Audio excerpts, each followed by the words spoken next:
Hey everyone, this is Davidson, obviously. Yeah, just wanted to share with you some of my takeaways for the Facebook family about what I've learned from the Summit of Greatness.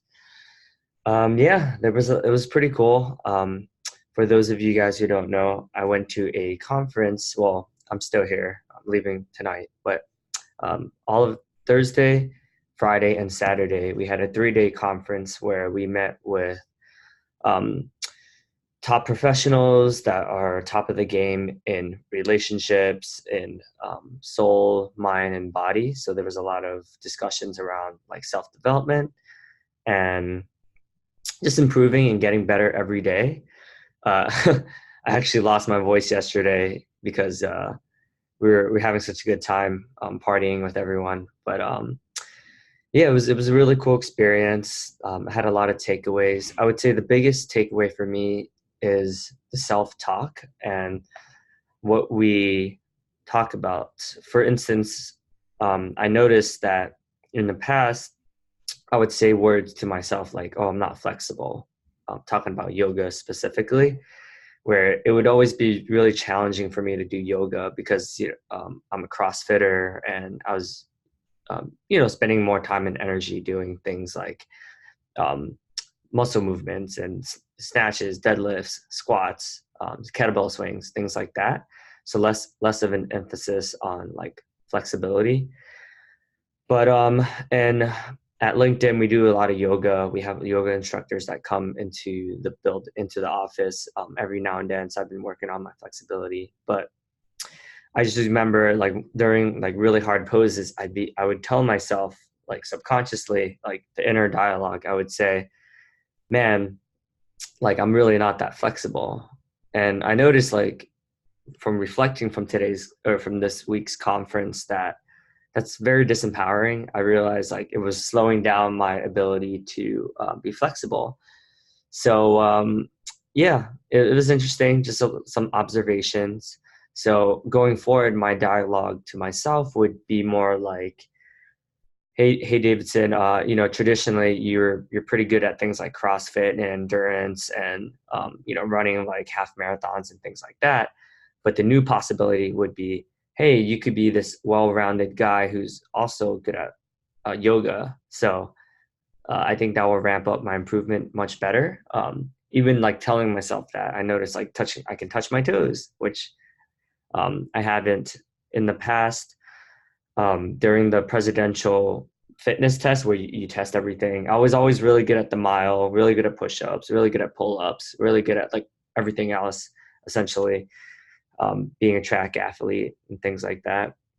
But the stretching one where you touch your toes, um, I wasn't always that was the only one where I didn't get the highest marks at. So yeah, that was a really good realization. I also had a realization of just like how much we think about the future and the past and how disempowering it can be. More specifically, just things like saving up enough money to propose to Sammy or to buy a house for our future family. I was relating into it as like, oh man, I'm not going to be able to go on vacation because of these things. But I looked at it, that's a very disempowering way to look at things. Instead, now I reframe it and I was overcome with gratitude. I actually cried during this, but I realized like, wow, it's such a beautiful way to create oneness and be in a spiritual harmony with Sammy, my girlfriend, and they had this opportunity for us to come together, and I get the privilege of having our relationship go to the next level. How many people, I know a lot of people in New York City are searching for that soulmate, whereas I'm lucky and fortunate and very fortunate to have someone who cares so much about me, and we've been really connecting on a high frequency recently. For instance, she is into fashion, so she spends money on clothes, and I used to kind of be like, yeah, whatever, like pretty even keeled about it, and the energy wasn't like excitement. Whereas now, yesterday she sent me something she purchased, and I was like, oh babe, like that's why I love you so much, because you're so stylish and that's how you express yourself. So me like having the awareness that that's her love language of like gifts, I'm gifting her a lot more things recently, of monetary value, like buying her like shoes and things like that. Whereas in the past, I would rather spend it on things I would want to do, like go on vacation and stuff like that. And yes, she likes to go on vacation, but clearly, one of her top things that brings her enjoyment is just having cool things, like having a nice bag or book bag and things like that. So that was really empowering for me to have that awareness. I think it'll serve our relationship really well. And so that's number two. Um, the next thing is like how important it is to surround yourself with similar minded people. In this case, everyone is really into mind, body, and soul. So connecting, me being into CrossFit and me being into meditation and going to Inscape and mindful studios, and me being spiritual. For me, spirituality is like when I'm like in nature or when I'm like at experiences like this, I feel super connected to people that have a common purpose and goal.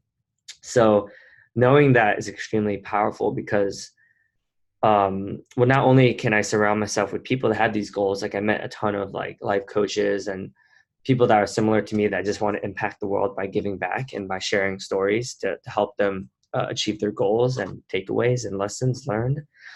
Yeah, I can literally surround myself and go to these conferences, maybe do like a yearly thing where, it'll be a time to reflect and create goals for the future. Like, hey, um, for instance, I want to run the Spartan Ultra Beast, which is this race where it takes people 15 hours sometimes because it's like 50 obstacle courses where you climb ropes and like you do all these obstacle courses similar to American Warrior, Ninja Warriors, where you do all these like cool things. And I found it so powerful when I did the Spartan Beast.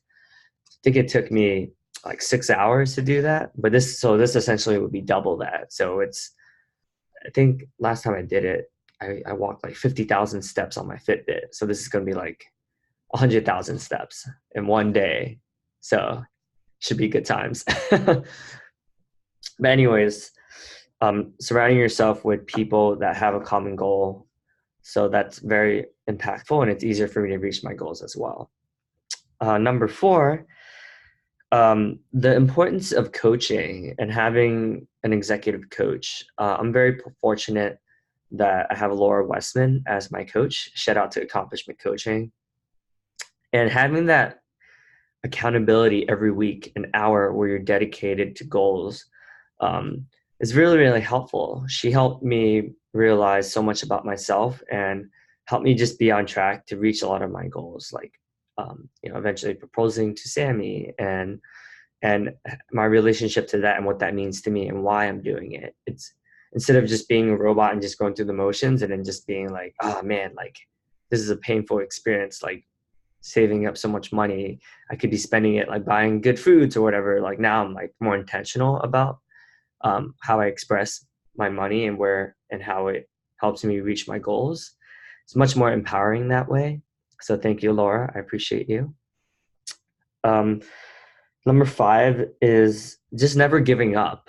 I think, well, I know that one of my biggest strengths is my resilience. Just being able to do these ultra endurance races where I did 100-mile bike race and I didn't even train for it, which many people would probably think it's crazy. But just knowing that that's just innately part of me, like my grit and how impactful that is in reaching my goals of going to Japan next year, celebrating that with Sammy and loved ones and going to the Olympics and how great of an experience that will be. When I'm out hustling and making more cold calls or cold outreach, I know in the back of my mind that, hey, when everyone's like going to sleep, I could be there at 7 p.m. in the office and still reaching my goals so that I can create all these cool experiences. It's very powerful to know your strengths. Just like doing things like this. Number six, like being able to be fully self-expressed and just share with you some of the things I'm going through so that you guys also can know that like, hey, you're not the only one going through these struggles. being able to talk to you guys and share helps me accomplish my goals, and it helps others as well because they're like, oh, Davidson actually has experienced like something very similar to what I'm going through right now as I'm saving up for marriage and buying a house and just having faith and trust in the process. So yeah, I appreciate you guys listening, and just Facebook being a platform where I can share with you guys, my 3,000 plus connections, like what's going on in my life, in hopes that it'll help you guys be inspired to do the same. So number 7 is building confidence. Yeah, doing like things like these obviously is not easy. I'm 32, and sharing vulnerably about some of the things I'm going through is not the easiest thing in the world, but it's awesome because I get to practice and get better, so that when I'm on stage talking to thousands of people, this is nothing because I'm talking to thousands of you guys right now, and potentially more as I progress up in my career. So and number 8, just getting support. It's so powerful. Like just hey, like none of us is perfect, right? My manager the other day or this week gave me feedback and said that, like, hey, sometimes you can be like insensitive to other people's things, just like how I was insensitive to Sammy and how she spends her money on clothes, and that makes her really happy. And going shopping with her, like, it's so awesome seeing her like so happy, how happy she is like when she buys like this cute outfit. And I was just super, I mean, for lack of a better word, such an asshole about it. Like I would just be like kind of like whatever, like being on my phone and checking Instagram and Facebook instead of just being with her and just like helping her like when she's happy shopping and stuff like that. Really good self-awareness. Didn't realize I was doing it so often, but when my manager Carter Perk mentioned it to me, I'm not gonna lie, like I cried because I would like to think I'm a thoughtful guy. That's why I've written over 1,000 letters of gratitude and appreciation for all of you guys, as many of you guys have experienced and have shared with me like that it's made your day. When you get those moments when you get 300 plus people say like, hey, you've made my day, and my coworkers and people express this to me every day, thank God.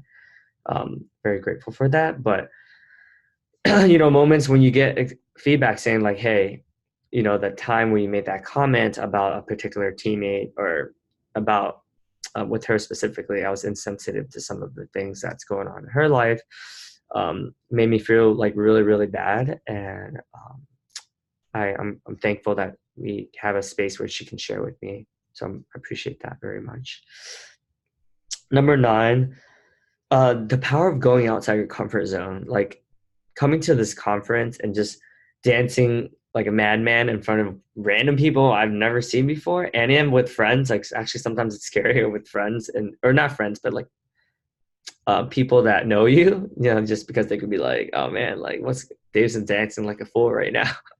um, but yeah, it really opened up my eyes that like, dude, everyone's too busy like in their own world. Like no one really cares how you dance, and like just have a good time, And I had such a great time, and it was beautiful, and it was magical, it was spiritual. And yeah, I'm definitely going to come back here because I think the ROI on going outside your comfort zone and the ROI of just being fully self-expressed, there's no price to that. I mean, I would pay the cost of this conference many times over just because it's such a beautiful thing to be happy and be fully self-expressed. Lastly, creating value for others. I was fortunate enough to meet amazing people like Spencer White and Gina, and it's not pronounced Kyrie. It's it's so bad that I'm butchering your name, even though I hung out with you all weekend. Kiri. It was beautiful just seeing Spencer light up as he's only 22, and like just seeing the possibilities for him and just being able to support him as a 32-year-old supporting, mentoring a 22-year-old. Like it's so impactful. And Gina, she's over 50 years old, and the vibrance and the energy of her saying like, hey, you're the male version of me. And it's funny, we always talk to ourselves, and a lot of us say like, oh no, she's super brilliant, like she's amazing, like I'm nowhere near like where she is. I want to give myself credit and like actually I am like you, like I am awesome and brilliant and make people laugh and smile and connect people, and I can go up to people and just talk to people like so easily, like um that's what makes me unique. So I want to give credit to myself because I don't do that very often.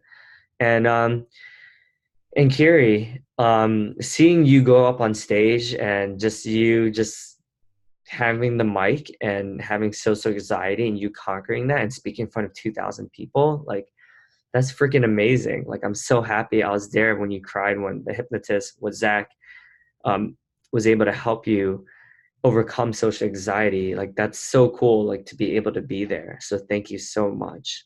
And Vivian, my landmark buddy, man, seeing you go up on stage at the self-expression leadership program and seeing you just like dance and have a good time, it's great because I know that, like you are working on things and being more vulnerable and being more self-expressive. So thank you for just coming with me on this journey and just experiencing it with our crew, and such a good time. Thank you so much, Vivian and Spencer and Gary and Zach and Gina and everyone else, Marina, um, Jeffrey, Hans. Like, we just had such a great time. So, yeah, I appreciate you guys all. So, those are the 10 takeaways I would like to share with my Facebook community. Love you guys. Talk to you soon. Bye.